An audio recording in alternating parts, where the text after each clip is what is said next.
Greetings, my fellows. Someone who had to learn how to mod Victoria almost entirely on his own here. It sucked. It still sucks. So I've decided to take on another series where I can make it not suck for y'all. Or at least not suck as much. Starting today with editing the map. Now, before we go on, this video is mostly focused on total conversion mods that need to build the map from scratch. I still recommend it to alternate history modders to understand the underlying functions of the game, and in case you wish to rework the base game states in any way. Flavor and mechanic modders, you fucks are gonna wait your damn turns. By the end of this episode, we will not have a bootable mod, just a foundation to work with. Step 0 is actually creating the mod folder we'll be working with, so go ahead and open Victoria Free. Go to Mod Tools, and at this point it will prompt us to create a new mod and enter a mod name. I'm going to go ahead and call our mod 7 for no reason in particular. Then we hit create, wait a second, and a new mod has been created, as you can see right here, right in front of us. From there we can hit these 3 dots, show in folder, give it another second, and here we go. We will also need the base game files and folder structure for this episode, and frankly all others. So go to Steam, go to settings, go to the last option, then the third, then the one at the very top, and here we go. At this point you can put both folders side to side if you feel like having an easier time looking at them. Our mod folder corresponds to the game folder in the base files, so go ahead and open it up. And from there, because this episode we are working with the map, we will go ahead, scroll down, and take a look at the map data folder. We're gonna go ahead and copy it verbatim and paste it into our own mod. Now, a little rule to keep in mind here. Generally speaking, you don't want to copy base game files that you are not changing or replacing, as I just did. That is because if the next update changes those files in any way, it will cause glitches at best and total crashes at worst. The one exception is the map data folder and anything else that is directly related to the map. It's the same situation but backwards. If the devs change the states, for example, as they tend to do, then your states will break when they reference them. That's why many older mods get these blank spots. This is mostly important for the alt histers in the audience, because we total converters will be changing everything. But yeah, for now, go inside and we can begin. We won't actually need the base game files for the rest of this episode, so let's just go full screen. At this point you will also need some kind of paint clone and coding program on hand. My personal choice is FireAlpaca with a little bit of paint.net every once in a while and Notepad++. If you have any other preferences, feel free to use them. For now we will just take the province map, take it to our file, and open it up.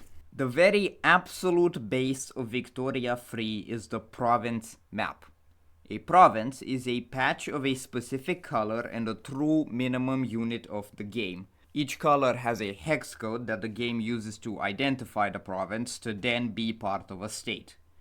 If you look carefully here, you can see the outlines of a couple states. I honestly don't know why the devs called them provinces. I think it's just a carryover from the other Paradox games. Tiles would have been way better, but whatever. Before we can start working with provinces, there are a couple rules around their design. First, flat colors only. That means that whatever program you choose, you need to turn off anti-aliasing. In this case, for FireAlpaca, it's very easy.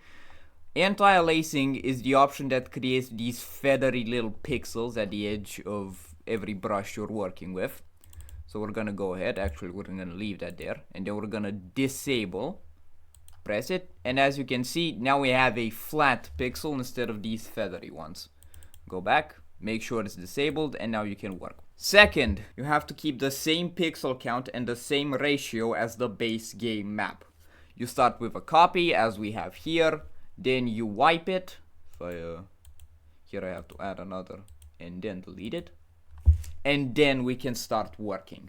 Number 3, and that is kind of connected to this one, every pixel must have a full color, otherwise you're going to start getting problems. And lastly, number 4, make sure you always keep it as a 24-bit PNG. Once again, Fire Alpaca is very useful here if we hit Ctrl S. As you can see, it immediately asks me to either save it as a transparent PNG or a 24-bit PNG. I can hit OK, you give it a second, and it's saved. And now if we go to our files, if your program is less intuitive or if you're not sure if you saved it right, you can go ahead, you can specifically right click on the name of the file,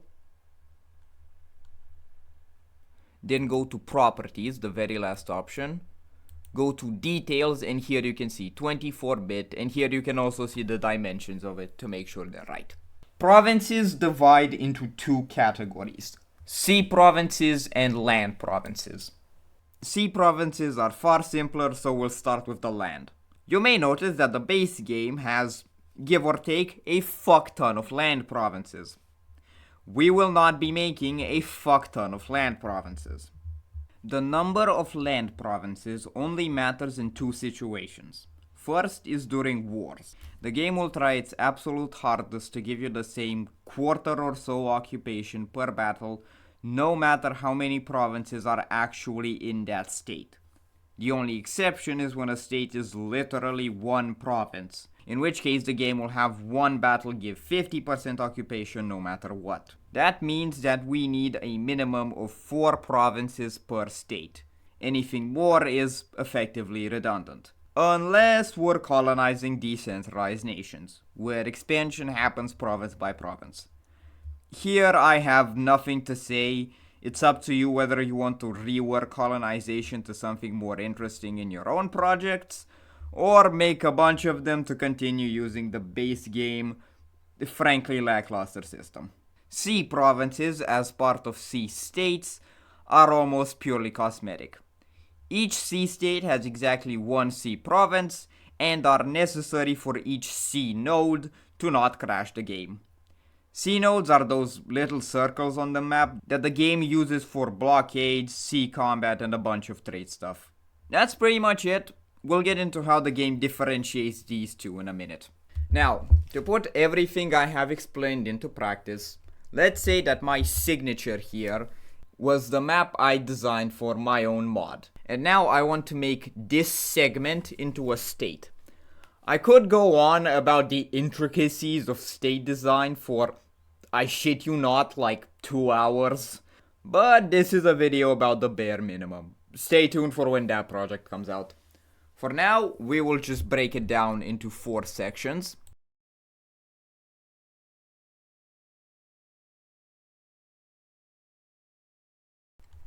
And here we go. 4 sections, 4 different colors, 4 different hex codes. Don't worry about their individual sizes. The game looks at every single province the same, no matter how many pixels they actually take up.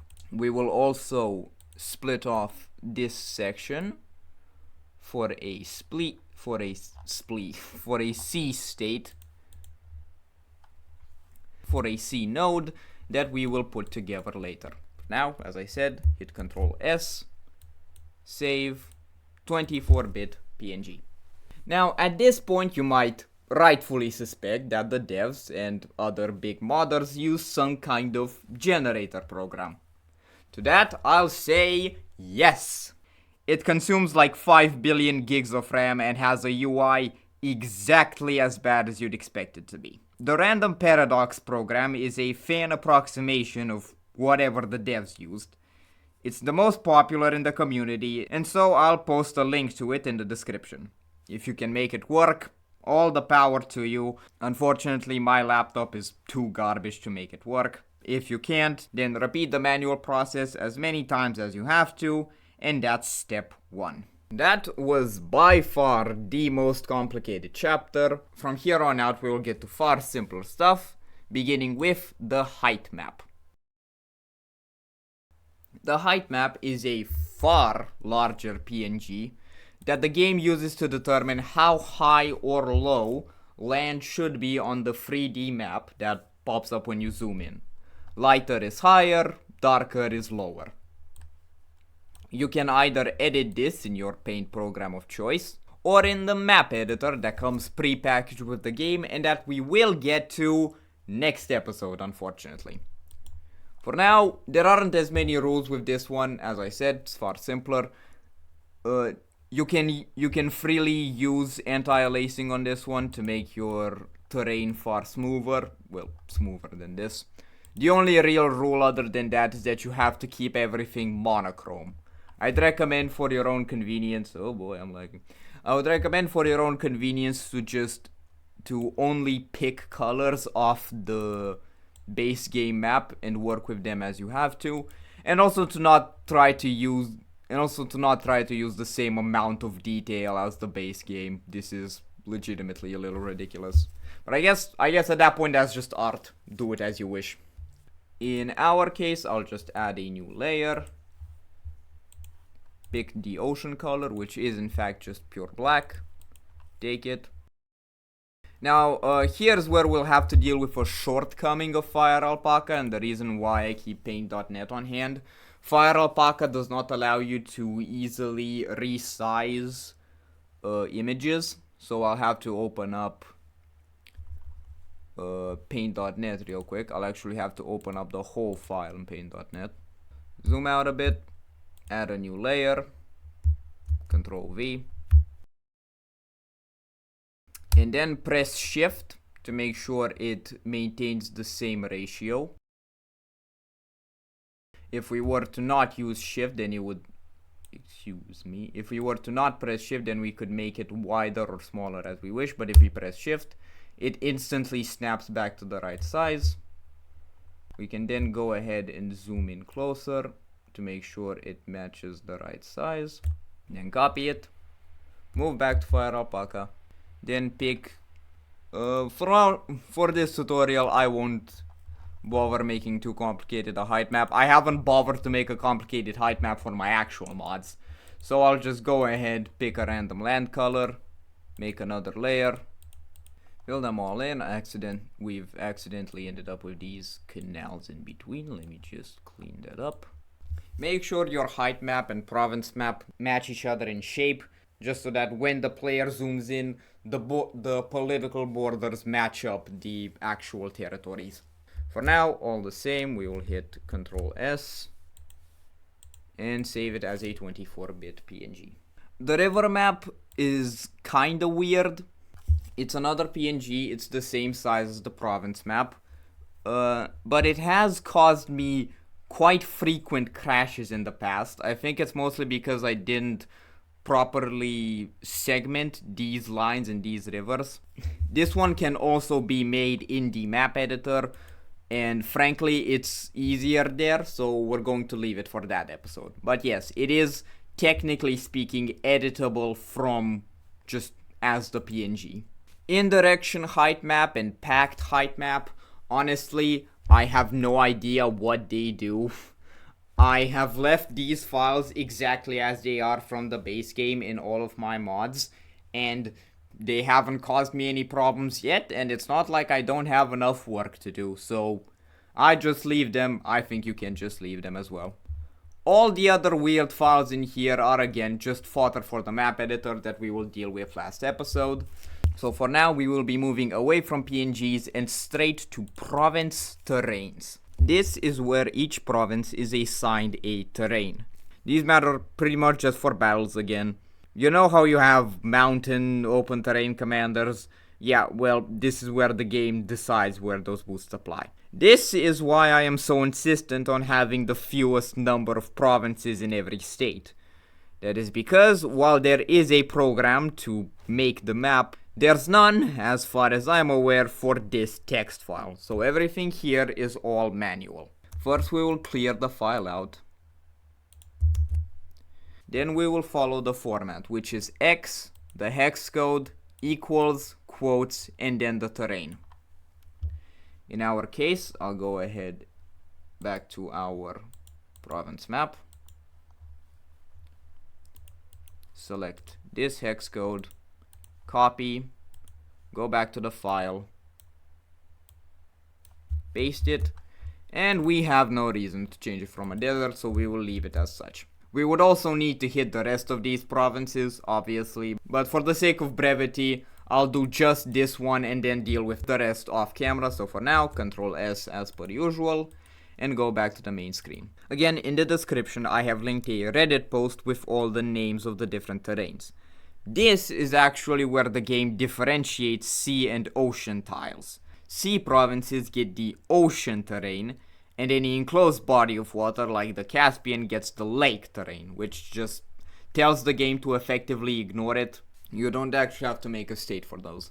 You may also notice this line, anything that is behind the hashtag.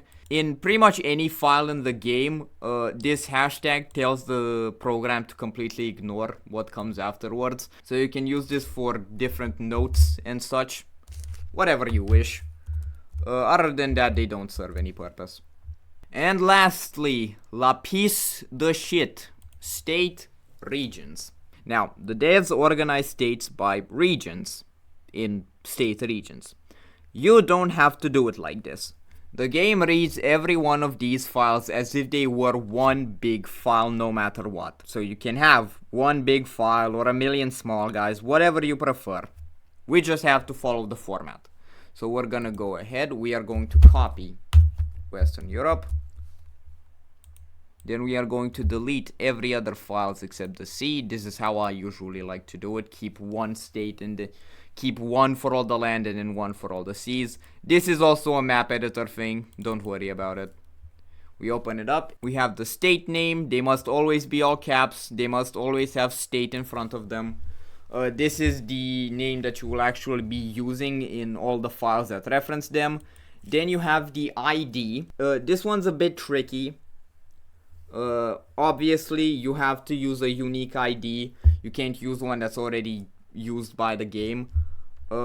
Usually what I do is I put a really big number like 7777 for no reason in particular. That's what I use, and it hasn't caused me any problems. And from there, any state after that is obviously like 7778, so on and so forth. That's been the most stable version for me. We should probably change the name actually. I'll go ahead and call 7 for no reason in particular. The subsistence building. This is the quote-unquote building that is used by your peasant pops to live in.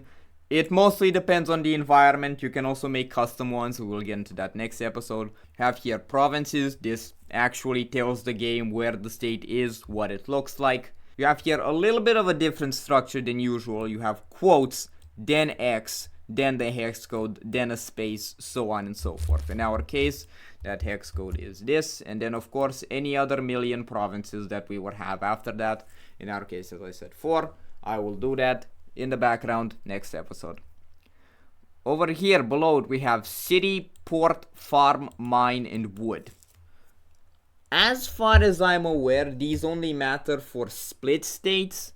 So for example, if you split a state in 2 and one of the split states has the wood province, then they'll get more wood.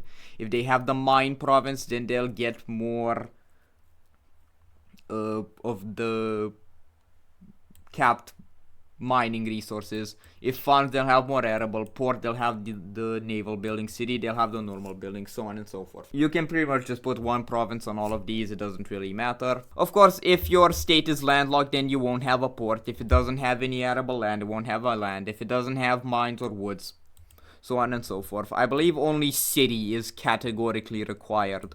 Otherwise, the game will crash. Arable land, you should recognize it from the base game. I don't have much to say here. It's a simple number. The number you see here is probably way larger than what you will actually see in game. That is because peasant pops will use up that arable land for their subsistence buildings. So make sure to balance around that. Arable resources, this refers to the actual farming buildings that you can build. In this case, we have rye farms and livestock ranches. To actually change and check those, we will actually go back to the base game files for a second.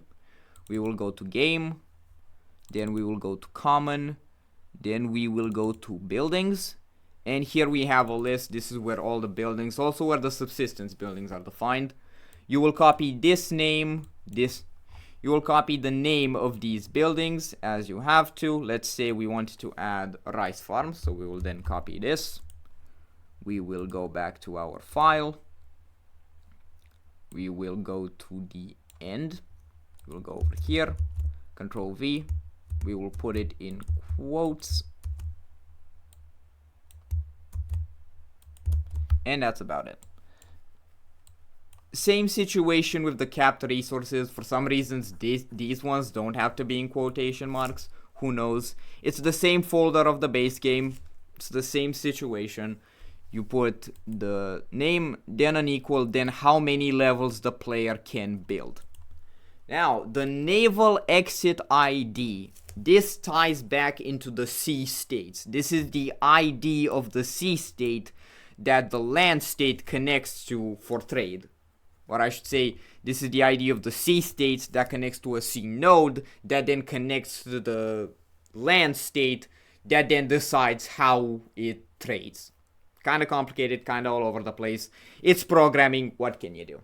In our case, let's say that our sea state that we will make in a second will have 8888. Sure, why not? And then we will save it. We should actually probably delete everything else. So we will select the state we have just made. Then we will go total selection, Control V, and save. You should probably also change the name, but again, doesn't matter much. Here I will also mention another thing. For that we will look at C states for a second. Add the C states for a second, because I've already deleted everything else, but I remembered something at the last second. As you can see right here, some provinces in the base game are impassable. If you wish to make any provinces in your states impassable, then right below provinces you will write impassable equals, and then you will write out which selection of provinces from your list. I'm forgetting a lot of things. I should in fact also delete all of these guys for the sake of cleanness. Then save, actually space and then save. For example, if I wanted to make this province impassable, then I would go ahead, take this, go down, put it as impassable, and then copy its hex code, go like this. So that's something we could do. Anyways, full focus on the C states now. As you can see, they are far simpler. You have the name, you have their ID, you have it says provinces, it's always only one province. And then these two, which I believe these refer to the outlines that pop up around the states with 1.13. I don't think they should cause you crashes in any way, so you can feel free to leave them as they are in the base game. For now, we will do as we have done before. We will select everything, we will take base, we will name this C_7 for no reason in particular. We will put down the exact thing. Actually, it should be state_8, considering what we've done before. We'll put its ID of 8888. And then we'll go ahead. We will put a province that I have not defined. I will define that later. God, what a mess I've made here. Take this, copy that, go over here, paste it in here, and then we have that. And then you can go ahead and repeat both of these processes with probably more fanciful names. Repeat them as many times as you have to until your entire map is stated. And that is everything for today. We'll go back to our app data. And that is everything for today. Hope this has given y'all enough busy work until I crank out the next part, where we will finally make a bootable mod. Yippee! See you all then, and hit the jingle!